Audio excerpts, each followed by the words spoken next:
여러분, 세계에서 가장 작은 나라가 지금 앉아있는 이 바티칸이란 나라고요. 맘먹고 1시간만 돌면 다 돌 수 있는 나라입니다. 네, 면적이 0.44제곱킬로미터. 감이 안 오시죠? 우리나라 여의도의 6분의 1 크기. 경북권보다 1.2배 조금 큰 정말 작은 나라입니다. 이 세상에서 가장 작은 나라에 보이시나요? 세상에서 가장 큰 성 베드로 성당이 있고요. 가장 작은 나라지만 또 가장 영향력 있는 인물이죠. 바로 교황이 머물고 있는 것이 바티칸입니다. 인구는요 856명 정도가 살고 있다고 합니다. 이 작은 나라 바티칸, 어떻게 로마 한복판에 있을까요? 바티칸이라는 나라가 어떻게 유지될 수 있었는지 이 나라의 역사에 대해서 이야기를 들려드리겠습니다. 지금 출발합니다. 로마 바티칸 언덕 위에 있는 바티칸 시국. 이 작은 도시국가의 시작은 2000년 전으로 거슬러 올라갑니다. 그리스 로마 신으로 가득했던 로마 제국 당시 가장 핫한 종교는 그리스도교였습니다. 예수 그리스도를 구원자로 믿는 종교인데요. 기존 종교와 달리 유일신 종교였고 신분의 평등을 이야기하는 것이 계급사회였던 로마 체제에 큰 위협이 되기 시작한 종교였습니다. 그리고 로마는 위대한 황제를 신격화시켰는데 이 종교는 인간은 신이 아니라고 말하는 것입니다. 이런 이질적인 면으로 이미 그리스도교는 불순한 집단으로 지목됩니다. 얼마 후 네로 시대 때 로마 절반이 불타게 되는데요. 네로 황제는 이 그리스도 교도들을 화재범으로 지목하면서 로마 제국 전역에서 그리스도교 박해가 시작됩니다. 그 박해의 주무대가 지금 바티칸이 있는 도시 로마였고요. 예수의 제자 베드로도 이곳에서 십자가형을 당합니다. 십자가형은 아주 무서운 형벌입니다. 두 손이 못 박힌다고 사람들은 죽지 않잖아요.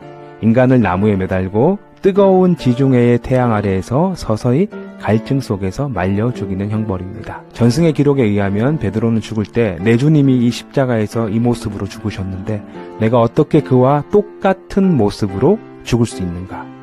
나를 거꾸로 매달게 하라. 이런 모습으로 순교를 당하게 됩니다. 그리고 그는 이곳 바티칸 언덕 어딘가에 묻히게 되고요. 250년간 지속되었던 박해 속에서 베드로의 흔적은 점점 잊혀져 갑니다. 4세기 초반 드디어 그리스도교의 빛이 등장합니다. 바로 콘스탄티누스 대제인데요. 대제, 대충 큰 황제라는 의미니까 대단한 일을 했겠죠. 동서로 나뉘어진 로마를 다시 통일했던 황제이고요.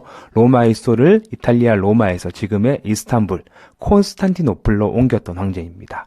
그리고 313년 밀라노 칙령을 발표하면서 박해받았던 기독교를 해방시켜준 황제가 바로 콘스탄티누스 대제입니다. 많은 분들이 기독교를 국교로 지정한 것과 헷갈려 하시는데요. 콘스탄티누스는 박해받았던 기독교에 자유를 준 인물이고요.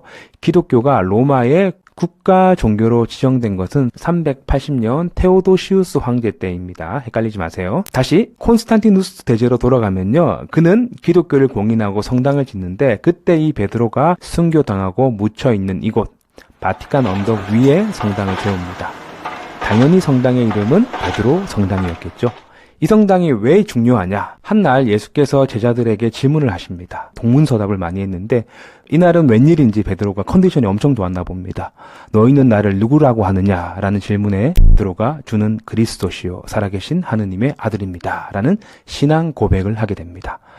물론 예수님은 이것이 베드로 네가 안 게 아니라 하늘에 계신 하나님이 알게 하셨다라고 굳이 제자의 정답을 무한하게 하시면서 미안하셨는지 천국의 열쇠를 준다고 말씀하십니다. 원래는 말씀만 하셨는데 이후 화가들이 그걸 진짜 주는 것으로 그림을 그렸죠. 그리고 내가 내 반석 위에 교회를 세우리니 사망의 권세가 이기지 못할 것이다 라고 선포하십니다. 원래 베드로의 이름은 시몬이었습니다. 갈대, 흔들리는 자, 이런 뜻인데요. 그때부터 시몬은 베드로가 됩니다. 베드로, 돌, 반석이란 뜻입니다. 콘스탄티누스 대제는 예수가 말씀하신 사망의 권세가 이기지 못하는 반석, 베드로의 무덤 위에 성당을 세웁니다. 그렇기 때문에 이 베드로의 후계자들이 로마 가톨릭 최고의 지도자, 즉 교황이라는 정통성을 주장합니다. 그리고 베드로는 일대 교황이 되죠. 물론 베드로는 자신이 죽을 때 전혀 자신이 교황이라는 것을 모르고 죽었습니다. 개신교회는 베드로의 무덤이 중요한 것이 아니라 주는 그리스도시요 살아계신 하느님의 아들입니다 라는 이 신앙 고백이 중요하고 그 고백 위에 교회를 세운다고 생각하기에 이 바티칸이 있는 장소를 그렇게 의미 있게 생각하지는 않습니다. 그렇게 바티칸 언덕 위에 성 베드로 성당이 지어지고 그리스도교 성지로 자리를 잡습니다. 여기서 주의할 점은 많은 분들이 이 베드로 성당이 처음부터 교황청으로 알고 계시는데 당시 이곳은 성 베드로 성당만 존재했고요. 교황이 머물던 교황청은 산 주오반니 성당이 있는 라테란 궁이었습니다. 지금도 로마 가톨릭이라는 종교에서 가장 중요한 로마 주교자 성당은 이곳 산 조반니 인 라테란 성당입니다. 서로마 제국은 유라시아 대륙에서 넘어온 훈족과 게르만족의 잇따르는 침략으로 전쟁터가 되어버렸습니다. 여기에서 중요한 사건이 발생하는데요. 이탈리아 반도로 진격해오는 무시무시한 훈족의 왕 아틸라를요. 당시 교황 레오 1세가 만토바라는 도시에서 만나 담판을 지어 돌려보냅니다. 무시무시한 아틸라를 몰아낸 사건으로 레오 1세는 종교 지도자 이상의 사회적 신망을 얻고 교황의 권력을 강하게 됩니다. 이따른 침략으로 서로마 제국은 476년 결국 무너지게 됩니다. 서로마 제국은 무너졌지만 지금 터키 그리스 지방을 중심으로 했던 동로마 제국은 1000년을 더 지속합니다. 전열을 가다듬은 동로마 제국은 다시 이민족을 몰아내고 서로마 제국의 땅이었던 이탈리아 반도를 되찾게 되는데요.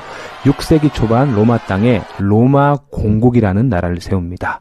공국은 왕보다 낮은 군주가 다스리는 나라를 말합니다. 당시 이탈리아 북쪽은 랑고바르도족이 지배하는 랑고바르드 왕국이었습니다. 너무 많은 민족이 나와서 헷갈리지만 그리 어렵지 않습니다. 뭐 다 게르만족입니다. 랑고바르드족은 북유럽에서 내려온 게르만족으로 랑고, 긴, 바르드, 수염, 긴 수염을 가진 민족 뭐 이런 뜻인데요. 지금도 이탈리아 북부 지역을 랑고바르드, 이탈리아 표현으로 롬바르디아 지역으로 부릅니다.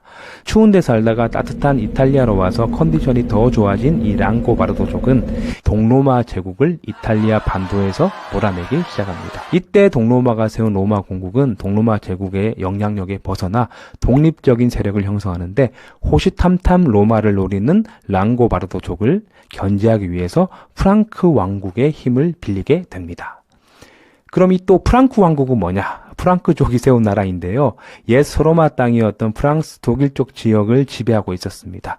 뭐 이분들도 비슷한 게르만족입니다. 당시 로마에 있던 서유럽 종교 지도자 교황은 안으로는 동로마 제국 종교 지도자들과 갈등도 있었고요.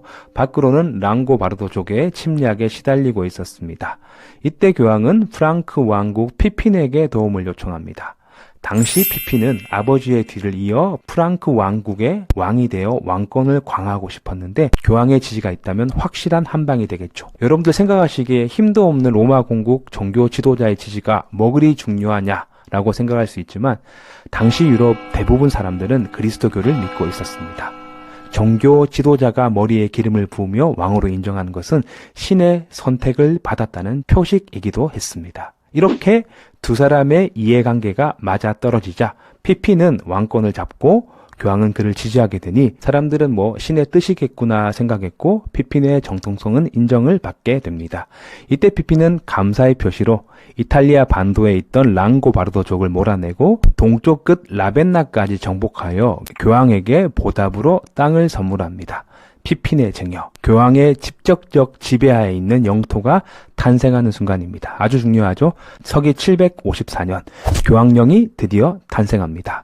당시 한반도는 통일신라가 전성기를 보내고 내리막길을 내려오던 시기였습니다. 그리고 또 한 명의 영웅이 탄생합니다. 카롤루스 대제라는 인물인데요. 유럽의 아버지라고 불리는 인물이죠. 일단 또 대제라고 하면 아주 중요한 일을 했겠죠. 프랑크 왕국의 최고의 전성기를 이끌었던 인물로 프랑스에서는 샤를마뉴라고 불리는 인물인데요. 지금의 서유럽을 대부분 다 정복했던 인물이고 정복지마다 그리스도교를 전파하고 성전을 세우니 교황 입장에서는 뭐 최고의 아들이죠. 서기 800년 교황 레오 3세는 크리스마스 미사에 참석한 카롤루스 대제에게 소로마 제국 황제의 관을 씌워줍니다. 이 장면을 잘 기억하셔야 됩니다. 종교 지도자 교황이 황제의 머리에 관을 씌운 이 장면, 이것이 교황이 세속 권력 이상의 힘을 가지는 중요한 상징이 되는 것입니다. 황제의 권력은 교황이 머리에 관을 씌움으로 완성된다. 그 위대했던 로마 제국의 영광을 계승한 신성 로마 제국이 태동하는 순간입니다. 그렇게 교황과 세속 권력자는 서로의 이익을 충당하며 잘 지내다가 한 번은 크게 다툰 사건이 발생합니다. 여러분, 카노사의 굴욕이라고 들어보셨습니까? 당시 성직자 임명권을 가지고 교황과 신성 로마 제국 황제가 싸웁니다. 국회의원 공천권 가지고 싸우는 비슷한 사건이죠. 교황의 지시에도 황제가 따르지 않자 당시 그레고리오 7세 교황은 황제와 황제를 지원하는 그 어떤 세력도 파문해 버리겠다고 선포합니다. 파문. 교황이 강력한 군대를 가진 황제에게 대항할 수 있는 가장 무서운 무기죠. 파문은 기독교 공동체에서 추방당하는 결정이기 때문에 세례의 효력이 사라지고 사후 세계의 구원을 받지 못한다는 가혹한 결정이었습니다. 교황이 황제를 파문시키겠다고 하자 당시 귀족들도 황제에게 등을 돌리는 사건이 발생합니다. 이때 황제는 용서를 빌기 위해서 교황이 있는 이탈리아 중부 카노사라는 성을 찾습니다. 신성 로마 제국의 하이니 4세 황제는 그 추운 눈밭에서 고해복을 입고 3일 동안 금식하며 교황에게 용서를 구했고 결국 교황이 집전한 미서에 참석하는 것으로 교황의 파문은 끝이 나게 됩니다. 이 사건 이후 황제는 달, 교황은 태양이라는 말이 탄생합니다. 하늘을 찔렀던 이 교황청의 권위를 동방까지 보여주고자 했던 사건이 바로 십자군 원정이었습니다. 1095년에 시작하여 200년간 지속된 전쟁인데요.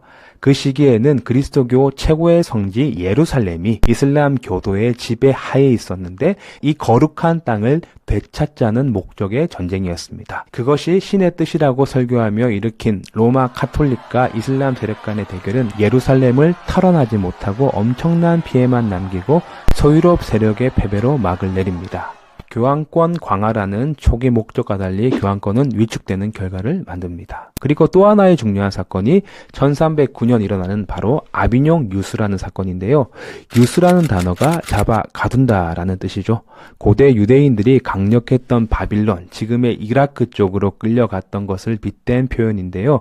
프랑스의 막강한 왕 필립 4세가 종교 권력마저 자신의 발 아래 두기 위해서 1305년 프랑스 출신 추기경이 교황이 되자 교황청을 프랑스 남부 아비뇽이라는 도시로 강제 이주시켜버린 사건입니다. 이 사건으로 교황권은 크게 약화되었고 굳건했던 서유럽의 그리스도교는 분열을 맞이합니다. 1377년 결국 프랑스에서 다시 로마로 교황청이 돌아오게 됩니다. 돌아와 보니 기존에 있던 교황청은 황폐해졌고 거기다 화재로 파괴가 심해졌죠. 교황청 이사를 가게 되는데요. 이사 간 곳이 지금 바티칸이 있는 그곳. 베드로 무덤 위에 세워진 성 베드로 성당이 있는 곳이었습니다. 의미도 딱 들어맞죠? 그때부터 교황령은 바티칸을 중심으로 정비됩니다. 그 동네가 지금까지도 부촌입니다. 그러나 이 성 베드로 성당도 오랜 세월 사용하였기에 낡았고 부실했습니다. 그리하여 아주 크고 화려한 성당을 계획합니다. 이를 실행에 옮긴 사람이 바로 율리우스 2세라는 교황입니다. 미켈란젤로에게 천장화를 주문하고 라파엘로에게 자신의 집무실을 장식하게 했던 그 유명한 교황 맞습니다. 그러나 이 엄청난 프로젝트는 국가의 예산을 집어삼키는 블랙홀이 되고 재정을 마련하기 위해 죄를 짓고 남은 벌을 면제하는 대사행위를 돈을 받고 남발하게 됩니다. 비카톨릭 표현으로는 면제부 판매의 사건이죠.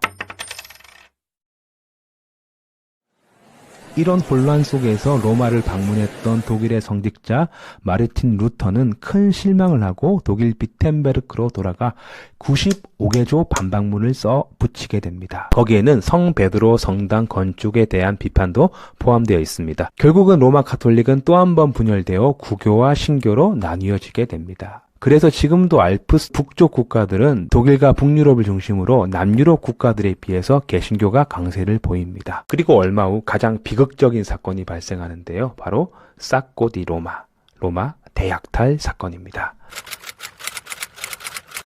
클레멘세 7세 교황은 유럽 초강대국이었던 오스트리아 합스부르크를 견제하기 위해 프랑스, 잉글랜드, 베네치아, 밀라노 등을 끌어들여 동맹을 결성하는데요. 동맹에도 불구하고 합스부르크 카를 5세의 군대는 로마를 점령합니다. 통제를 벗어났던 용병들에 의해서 로마는 끔찍한 대약탈을 당하게 됩니다. 이때 교황은 천사의 성으로 황급히 도망갔고 교황을 지켰던 다른 군대는 다 도망갔지만 유일하게 스위스 용병만 남아서 싸우다가 장렬하게 몰살당합니다. 때문에 지금까지도 바티칸은 스위스 남자만을 근위병으로 고용하고 있습니다. 그리고 바로 그 유명한 나폴레옹이 교황권의 몰락에 마침표를 찍습니다. 서유럽 대부분을 정복했던 그는 1804년 파리 노트르담 성당에서 대관식을 거행하는데요. 유럽의 모든 눈이 향한 이 행사에서 비오 7세 교황은 들러리로 전락합니다.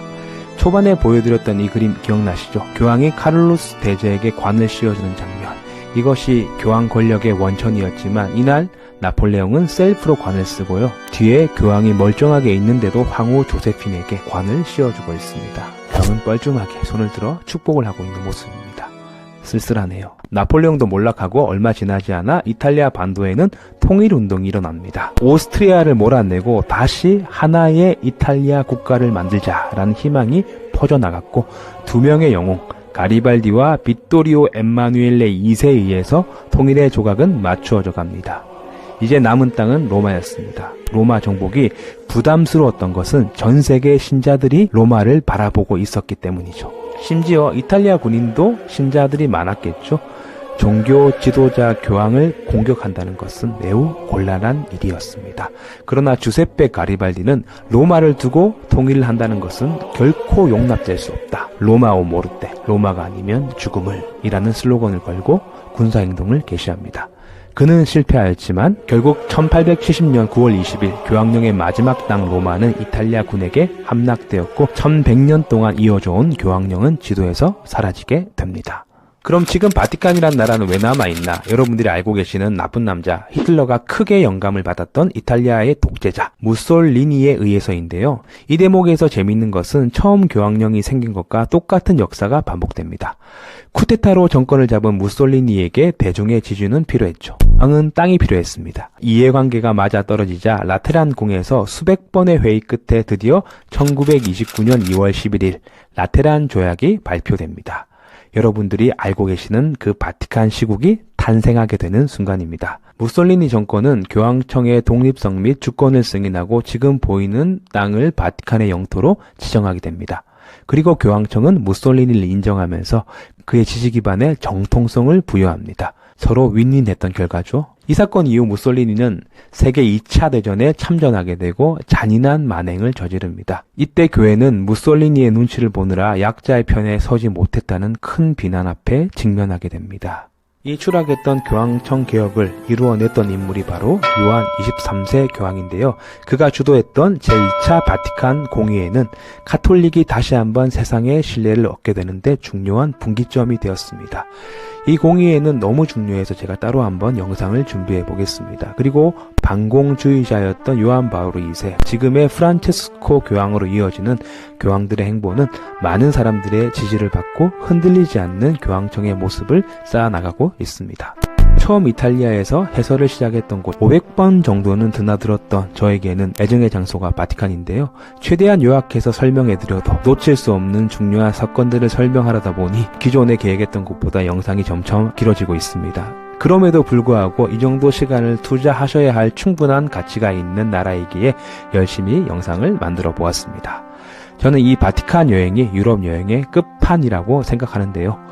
모든 역사를 세세하게 다 기억할 수 없겠지만 대략적인 흐름만이라도 알고 가시면 훨씬 더 풍성하게 바티칸을 담아갈 수 있습니다. 다음에 기회가 된다면 천국과 지상을 연결하는 이 바티칸을 아름답게 장식했던 수많은 예술가들의 작품을 소개하는 시간을 만들어 보겠습니다. 더 유익한 영상으로 찾아뵙겠습니다. 여러분의 알람 설정과 좋아요와 구독 클릭은 영상을 만드는 데 큰 힘이 됩니다. 감사합니다. 임성일이었습니다. 여러분, 차오차오. 네, 여러분, 제 뒤쪽에 있는 이곳이 바티칸 국경선입니다. 자, 저는 바티칸 국경을 넘어 이탈리아로 왔습니다. 네, 시차 때문에 피곤한 것 같아요.